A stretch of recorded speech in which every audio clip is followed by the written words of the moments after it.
There's a church in the valley by the wildwood, no lovelier place in the dale. No spot is so dear to my childhood as the little brown church in the vale. Good afternoon again. Good afternoon. It's a beautiful day today. I'm so happy we have good and nice temperate weather, that we're not baking as we sometimes tend to do during the summer, or freezing as we sometimes tend to do during the winter, which is the perfect day.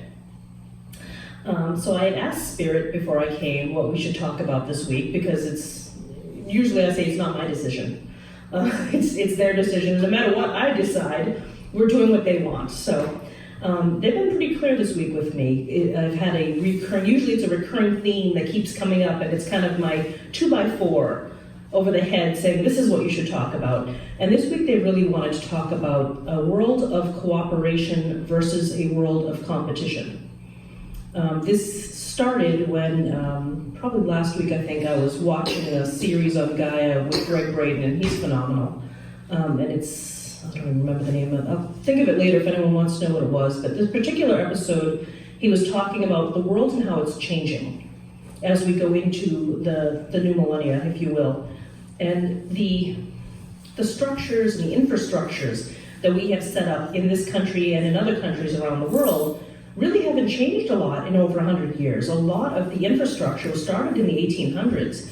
Our ways of thinking, our family unit, school systems, economic systems, they were all really started in the 1800s to build strength and have kept going since. And not a lot has changed. New rules, new regulations, internet changed a lot, but by and large, the basis of our beliefs, our belief systems, and our structures are pretty antiquated. And when you look at it, Greg was talking about, he feels that the world is going to change in that there will be more community farming.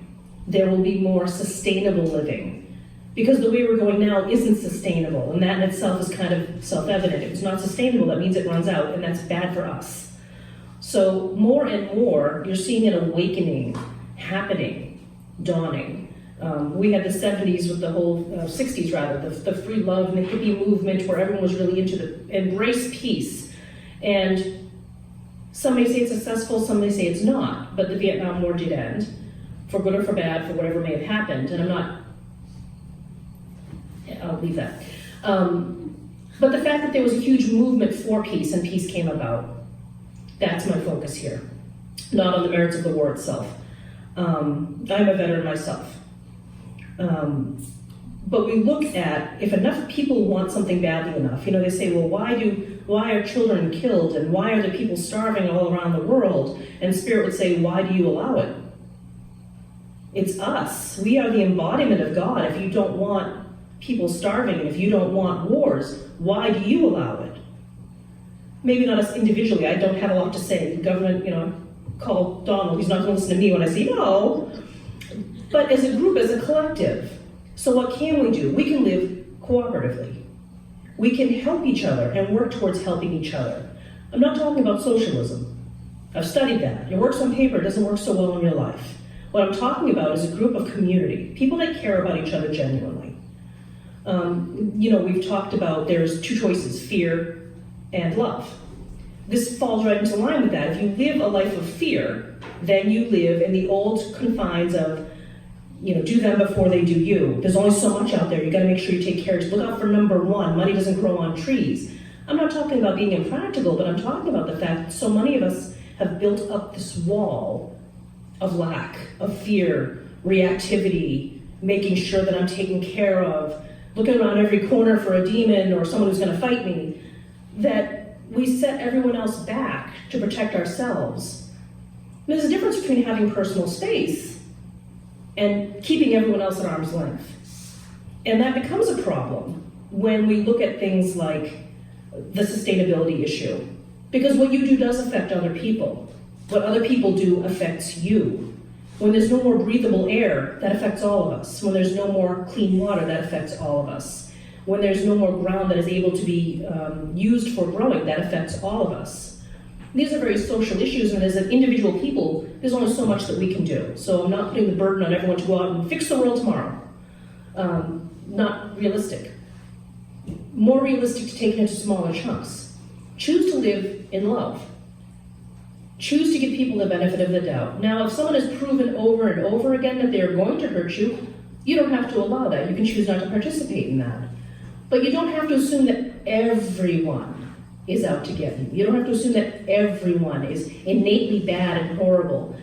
I really feel like people would be more kind, more compassionate if they had more opportunity to be so. And if they weren't living in a fear-reactive world with other people, it's ripple effect. I hurt one person, they hurt two people, they hurt three people, etc., etc. But if you could do the opposite, if you could spread that level of love, all right, so you've done me wrong. Well, I've learned, I'll move on. Doesn't mean I have to push back. Doesn't mean I have to send out that negative wave in return and add to that. And more so, when you talk about, as Greg goes back to, the community gardening, where we all take care of ourselves locally, then we don't have to worry about the gas prices and trucking things all the way across the country. Who knows who's handled them? Who knows how long they've been on the truck? Who knows how viable they are, or if they're going to be infected with E. coli? But if you buy it from your local farmer's market, chances are better that it's going to be healthier, it's going to be fresher. These are kind of common sense things. Some of us don't have means to do that, but where we do, it's a good option to do that, to live sustainably, to use more recyclables and such, to create less pollution. We'll be gone someday, but our children will have this world. Their children will have this world. Recently I applied for a part-time job. I just wanted something to keep me busy. And I had to sit and really think about it, because my last job was really not a great experience. It was a very, very competitive work environment, where a lot of people, everyone was fighting for the promotion and the next position and the next bonus, and sell, force them to buy it if they don't want it. Doesn't matter, you have to make these sales goals. The pressure was very, very high, and I'm not at that place in my life. I'm not willing to participate in that, so I didn't do so well, quite honestly, and honestly, I didn't care. I'm not a good match. So when I looked at going to a new work environment and working in a school, I said, well, this might be the perfect environment for me. Because it's not the corporate environment where we're all fighting for a piece of something bigger than us. We can all work in cooperation. Our goal is to educate the kids and create a better educational experience for them, period. So if my hair is dyed blue, it doesn't matter. If I have tattoos, it doesn't matter. I do my job and I do it well and I work well with other people. We all have the same goal, and that's not to say that there may not be personality conflicts. But I said, this is the kind of world that I want to live in. A world where we are all working towards a common goal. Yeah, no, everyone's not always going to agree. There are going to be personality conflicts, there's going to be hierarchies and bureaucracies. I understand that. But if I come into it saying, I want to be a part of the cooperative movement, we're all working towards the same goal. We'll all do it our own ways. I may not do it the way you do it, but that's okay. You may not do it the way I do it. And that's fine, as long as we all get our stuff done. And I kind of apply that to life, and if I look at all the friends that I've had over the years, I find that the friends that I've been closest to have always been the people who were cooperative in nature. The people who want to help other people. And again, this isn't some theoretical socialistic idea, where everyone gets something for free and no one has to worry, and wasn't this wonderful? It's a more realistic. We all have assets, we all have skills, we all have abilities, we all have compassion. We can share these things. We can make this a workable situation for everyone, so that those that are less fortunate financially have a means of getting the stuff that they need. They're still contributing. But it doesn't have to be a financial contribution, or the people that have too much of something else can be able to trade or work with that. This is a lot bigger even than spirituality per se. This is a huge economic picture that I'm talking about, but if you bring it back to the sphere of spiritualism or spirituality, we talk a lot about being better people. That's why we're here. We look towards improving ourselves, connecting with spirit, and I think so we're already kind of on that road. If we're already preaching to the choir, we're already on that road. We already know that there's something higher to connect to. We already know that you continue afterlife, so we're not involved with amass as much power as you can now, because when you're dead, you're gone. We're more of the mind of, you can't take it with you. I have 800 pairs shoes. What good does that do me when I'm underground? You know? So why would I create that drama and that struggle for myself to amass power, wealth, whatever it may be that I'm looking to amass, when at some point I'm going back to the other side? What have I learned from all of that? But how much would I learn conversely if I worked towards helping others and made my life a life of service? Through whatever means. And again, it's not about being a minister. It's not a religious aspect necessarily. Yet I said this before. Hold the door open for someone. Buy someone a cup of coffee. You know, give some change to a homeless person on the street who's just trying to get by. You know, there's small things that we can do. And it's the small things that do change the world, because if enough of us care about each other as people, we're all human beings. We all have struggles. We've all lost somebody. We've all lost a family member to death. And someday we'll be gone. Our family members will lose us. We've all had financial ups, we've all had financial downs. We've all had pets, lost pets. We've all moved at one point in time, or most of us have moved at one point in time around different houses, or, you know, we've all seen our share of tragedies and wonderful happenings in our lives. We share this in common, but we don't talk about it with each other. We save that for our family.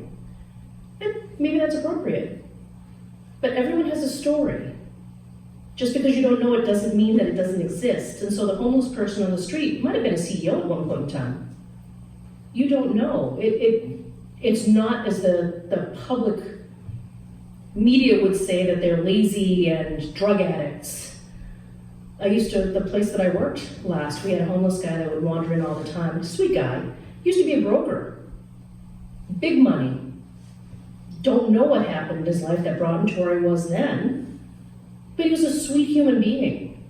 Obviously he had some mental issues going on. You couldn't help but, once you talked to him, you couldn't help but feel for him. But if I had been one of those people who said, oh, I don't want to talk to him, it smells, ugh, I would never have known him as an individual, as a person.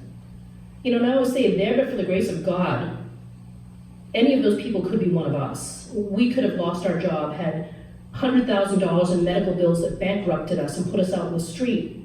Lost a spouse, and there goes your primary income.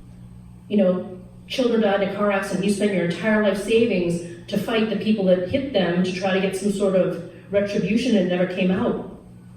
Any number of things, tragedies can befall people and bring them to another state in life.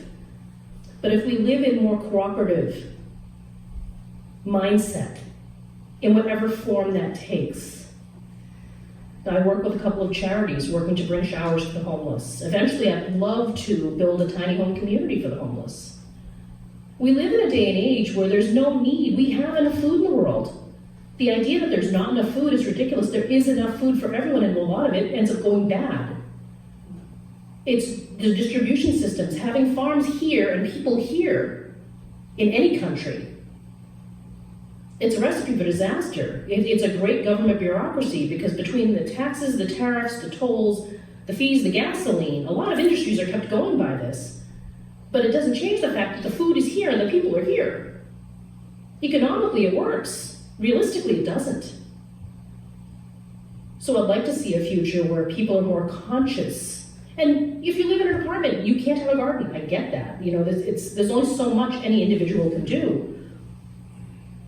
But I'm asking people to be more conscious of living in a world of cooperation, helping give someone a hand up if they need it. Not a handout, a hand up. I believe that everyone should try to contribute whatever it is that they have. You know, there are some people that they don't have anything to give. I had a girlfriend of mine who was disabled, truly disabled, not that anyone's not truly disabled, not visibly. She was heavy set, but beyond that, you couldn't tell by looking at her. She had an inoperable tumor and a hernia and fibromyalgia and diabetes, and the list goes on. Basically, she couldn't hold down even a part-time job. She had to get around with a scooter. She couldn't walk more than a couple of steps. Couldn't work out at all, period. That the body was not going to support that. She had 2 service dogs. And she said to me, I would give anything, just to have a part-time job, just to get out of the house, just to be useful. And she says, I can't, I've tried it. I get through 2 or 3 days and my body hurts so badly that I spend the next 5 days flat on my back. And I feel for her.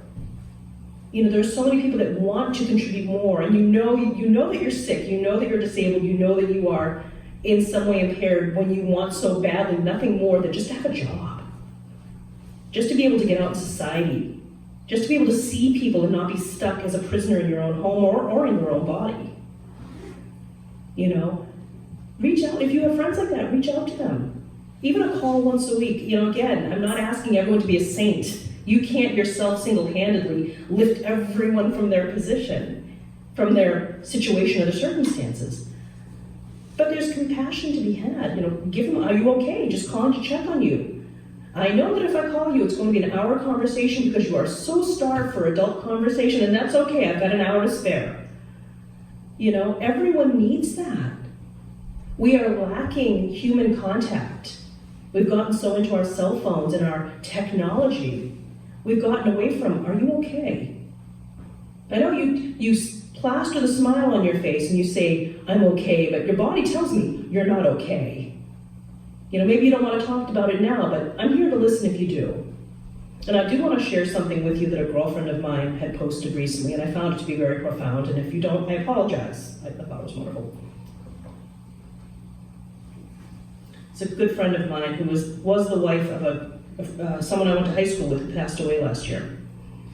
So she's now in her mid-30s and a widow. After his death, she reevaluated her life, left her corporate job, and has become a life coach. More to work through her own things, not to take away her credibility. She's a fabulous and amazing woman. But her latest blog was called My New Mantra. I struggle with speaking aloud. I feel a lot. And articulating those feelings in words that adequately express the breadth and depth of my emotions rarely comes out right. I've been called a processor, and I'm quiet much of the time because I'm processing, attempting to translate the abstract into tangible. Searching for a way to say what I feel, never quite finding the right expression. Never quite sure if my translation is correct, or comprehensive, or relatable. And because I fear misunderstanding, and maybe even of being too much, I edit my words. I make them simpler, and what I believe is acceptable. I give you me, but not all of me. This last year, I've worked to disallow the control trauma has had over me, the restrictions it's had on my voice. Holding back is no longer serving me. I want to be authentic, not in appearance only, but wholly. The woman who stands in her power and speaks her truth fearlessly. But I'm not without fear. I'm terrified. So, like entering a cold pool, I begin by dipping my toes. And when that becomes comfortable, I move in a little deeper. Just a little. Just a little more. And I thought I'd made progress over this last year, but I'm only about shin deep. I've drawn the Fool and the Sacred Fool Oracle card enough times to recognize that this slow motion isn't cutting it. It's time to let go, to jump in, to be all in. So I'm jumping. This is imperfect me. This is me without edits. Me with fears that don't restrict. Me with yellow hair. Me with braces on my teeth. Me with a round belly. Me who is strong. Me who can cry. Me with a wounded heart. Me who loves fully anyway. This blog has been titled I'm Just Me since I started it back in 2011. It's based on a lyric from the Fire Theft song by Sinatra, which spoke to my heart. I'm not the labels that you assign. I'm just me.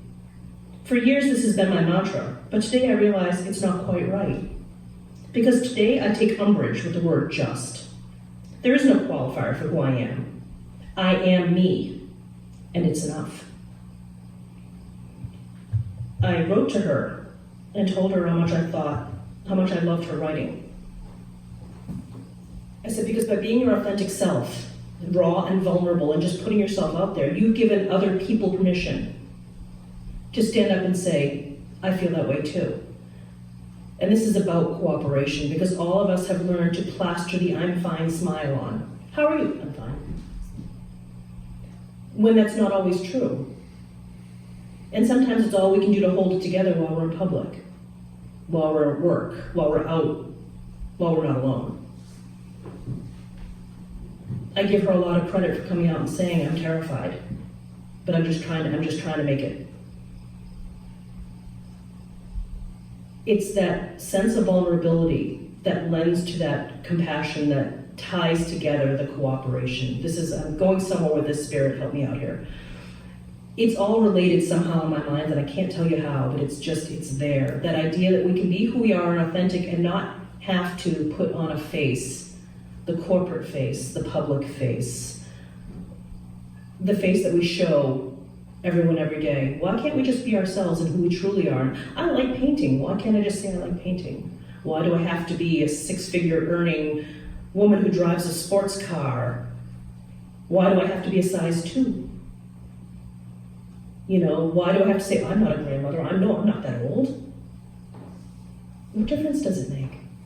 We are who we are, and once we accept who we are, then we are free to accept other people for who they are. And then we truly are living more in a cooperative world, because I can accept you for who and what you are and what you do. I can try and help you with whatever I may have. Maybe there's some networking I can do. Hey, you have a problem, I might know somebody. No harm in that. Again, I'm not talking about going on a mission to Africa. Little steps.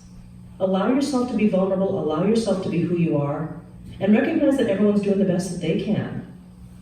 And maybe that person who ticks you off the most in that moment, maybe they need the most help. And that's the hardest for us.